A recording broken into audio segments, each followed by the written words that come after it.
যদি কখনো দেখেন দুনিয়া আপনাকে ভাঙতে চাচ্ছে, নামাতে চাচ্ছে, ধ্বংস করতে চাচ্ছে, আপনি রবের উপর তাওয়াক্কুল করে নবীর প্রেম ভালোবাসা নিয়ে একটু ধৈর্য ধরে সময়ের অপেক্ষা করবেন, সময়ের অপেক্ষা করবেন, রবের হুকুম আসা পর্যন্ত সময়ের অপেক্ষা করবেন। মনে রাখবেন, ভাঙ্গা জিনিসগুলাকে আল্লাহ এমন ভাবে সুন্দর করে নতুন করে সাজাবে, আপনাকে এমন সুন্দর জীবন দান করবে, যারা আপনাকে নামাতে চেয়েছিল তারা আপনি পর্যন্ত আর পৌঁছাতে পারবে না। সুবহানাল্লাহ। যারা আপনাকে টেনে ধরে নামাতে চেয়েছে তারা অনেক পিছনে পড়ে থাকবে, আপনি রবের রহমত নিয়ে অনেক দূরে এগিয়ে থাকবেন। মনে রাখবেন, শুধু একটু সয়ে যাবেন, একটু ধৈর্য ধরে থাকবেন, একটু সহ্য করে চুপ করে থাকবেন। যত সইবেন তত পাইবেন, যত সইবেন তত পাইবেন। কোনো আফসোস নাই, কোনো আপত্তি নাই, কোনো হা হুতাশ নাই। রবকে শুধু এতটুকু বলবেন যখনই মন খারাপ হবে, সিজদায় মাথাটা ঝুঁকিয়ে, ইয়া রব, আমি যা পেয়েছি কোনো কিছু পাওয়ার যোগ্যতা আমার কাছেই নেই, সব তুমি দয়া করে দান করেছো, সব তুমি দয়া করে দান করেছো। একটা জিনিস পাওয়ার যোগ্যতা আমার নাই, এই চোখ পাওয়ার মতো যোগ্যতা আমার কাছে নেই, এই কান শোনার মতো কান আমার কাছে নাই। আল্লাহ, কোনো কিছুরই পাওয়ার যোগ্যতা নাই, তুমি দয়া করে দেখার জন্য দুইটা চোখ দিয়েছো, তোমার দরবারে শুকরিয়া। সুবহানাল্লাহ। তুমি শোনার জন্য দুইটা কান দিয়েছো রব, তোমার দরবারে শুকরিয়া। কিভাবে শুকরিয়া আদায় করবো রব? আমার কাছে ভাষা নাই। হাজার গুনাহ করেছি, তুমি রিজিক বন্ধ করে দাও নাই। ফজরের নামাজ পড়ি নাই, ঘুম থেকে উঠার আগে তুমি তো আমার জন্য নাস্তার ব্যবস্থা করে দিয়েছো। সুবহানাল্লাহ।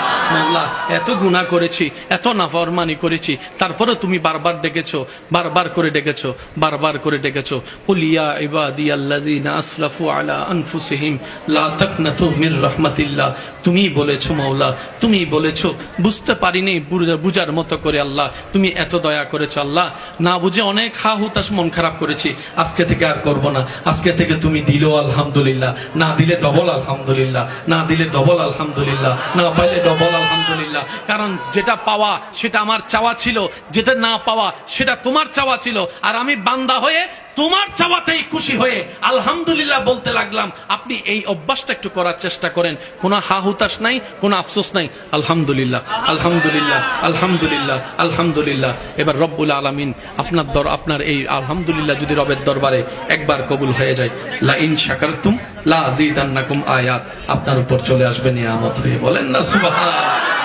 বড় ভাই বড় যারা আছেন, ছোটদেরকে বুকে টেনে নেন। ছোটরা যারা আছেন, সব রাগ অভিমান ভুলে বড় ভাইকে পিছন থেকে জড়ায় ধরা শুরু করেন।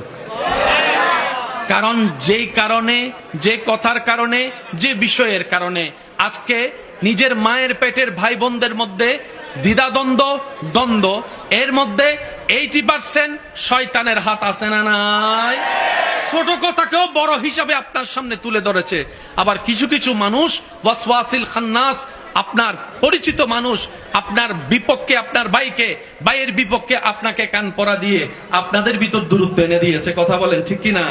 মনে রাখবেন, রাতের 3টা বাজে যদি আপনার কোনো শরীর খারাপ হয়, বাহিরের কেউ আসার আগে আপনার ভাই আসাই তো বেশি দরকার, আপনার বোন অগ্রসর হওয়া তো বেশি দরকার। কারণ রক্তের বাঁধন তো একটা শব্দ আছে। তা আমি অনুরোধ করব, যা হয়েছে হয়ে গিয়েছে, বাদ দেন না। নবী রাহমাতুল্লিল আলামিন বলে, যে ক্ষমা করে আল্লাহর সন্তুষ্টির জন্য আল্লাহর অন্য বান্দাকে আল্লাহ তাআলা খুশি হয়ে ওই বান্দাকেই ক্ষমা করে দেয়, যে নিজের রাগকে কন্ট্রোল করে, নিজের ভাইকে, বন্ধুকে ক্ষমা করেছে আল্লাহকে খুশি করার জন্য। আমি যদি অন্যকে ক্ষমা করি, মূলত আমি ক্ষমা পাচ্ছি। আমি যদি অন্যের দোষ গোপন করি, মূলত আমার দোষেই গোপন থাকছে। আমি যদি অন্যকে খাওয়াই, মূলত আমার রিজিকে বেড়ে যাচ্ছে। আমি যদি অন্যের সুখের কারণ হই, মূল কথা হচ্ছে আল্লাহ আমার জীবনে সুখের ব্যবস্থা করে দিবেন। সুবহান। মামলা করে কার কি লাভ হয়েছে? কথা বলে না রে ভাই। আপনাদের এলাকায় মামলা আছে না নাই? বাবা বাবা একটু বসেন, বসেন। এলাকায় মামলা আছে না? সম্পত্তির মামলা, ভাই ভাই ভাই বোনের মামলা। কি লাভটা হয়েছে দেখেন? সময় নষ্ট, টাকা নষ্ট, ব্রেন নষ্ট, হ্যাঁ, দিন নষ্ট, রাত নষ্ট, ঘুম নষ্ট, সময় নষ্ট, সম্পদ নষ্ট।